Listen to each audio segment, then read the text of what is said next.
Hello and welcome to Foldable Flight. My name is Kyle, and in this video I will be teaching you some origami basics. Specifically, we'll be talking about rabbit ear folds and double rabbit ear folds.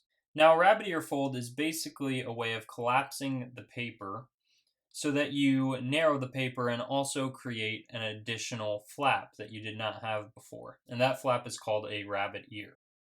In a diagram, it will often be depicted as 3 intersecting diagonal valley creases and a fourth crease that is a mountain crease.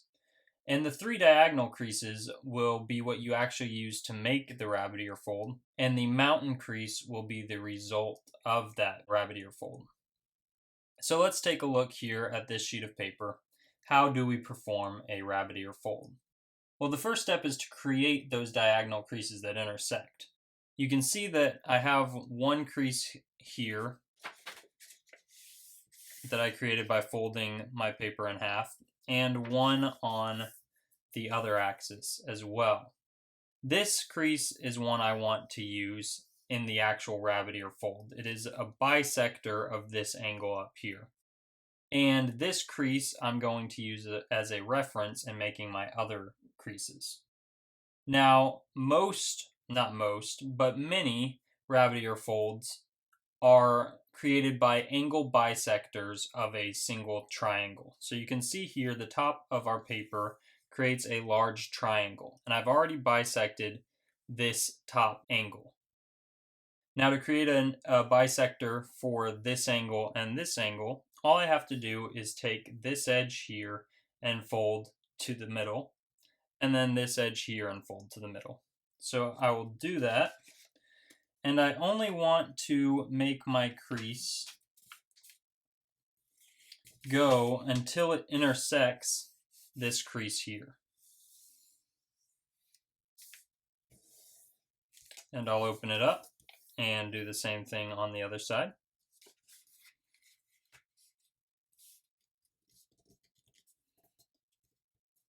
Now, rabbit ear folds come in many shapes and sizes. This is just one common form, probably the most common form used in origami. And you can see now we have 3 diagonal creases, or 3 valley folds, that all intersect at this common point. Now, to actually make the rabbit ear fold, we basically just pull in on 2 of those and collapse it into this shape here. And you can see we have this flap forming. And all we have to do now is push that flap to the side. And this is where we actually create that fourth crease. So if I open that back up, you'll notice that this now is the mountain crease that was shown in the diagram. So just pulling in on those 2 diagonals will create this flap. And you can push the flap either way, and that will dictate where the placement of the mountain crease is. So just pay attention to the diagram, and that will tell you which way to push the flap. So now let's look at another example of a rabbit ear fold, just in a different shape. You can see our 3 relevant creases all intersecting at this point. I'm just going to pull in on these 2 diagonals.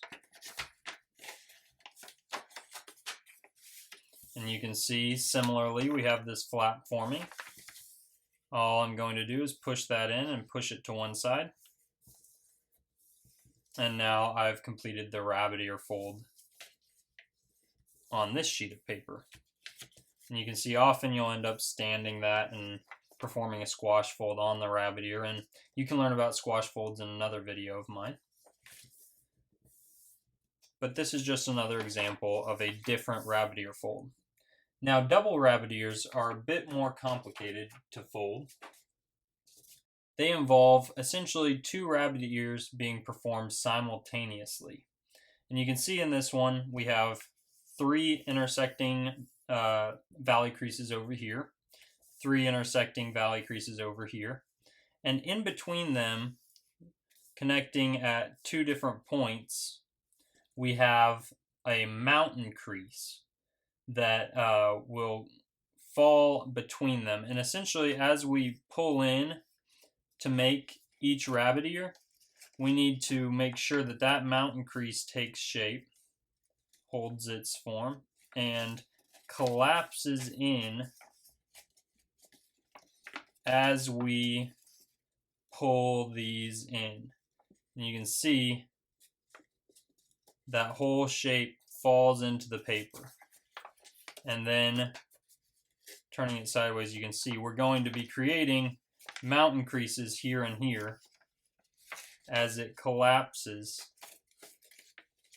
when we finally crease it like so. And so your rabbit ear actually ends up kind of inside the model. You can see you have this three-dimensional shape that ends up inside the layers when you perform a double rabbit ear. Now, if you're interested in practicing rabbit ears, I have a paper airplane here that is designed incorporating a rabbit ear fold. And this is called Fire Strike. It's obviously, you can see it's a beautiful plane with these dramatic fins on it. So I'll leave a link in the description below to fold Fire Strike, and also on the end screen here in just a couple seconds, you'll see a video you can click on to go see this tutorial. I hope this was informative for you. Good luck folding. Be sure to subscribe for more awesome content by clicking on my channel icon in the top right corner, or check out that video on how to fold Fire Strike here. And if you really like what I do, head over to foldableflight.com or patreon.com/foldableflight. And as always, thank you for watching.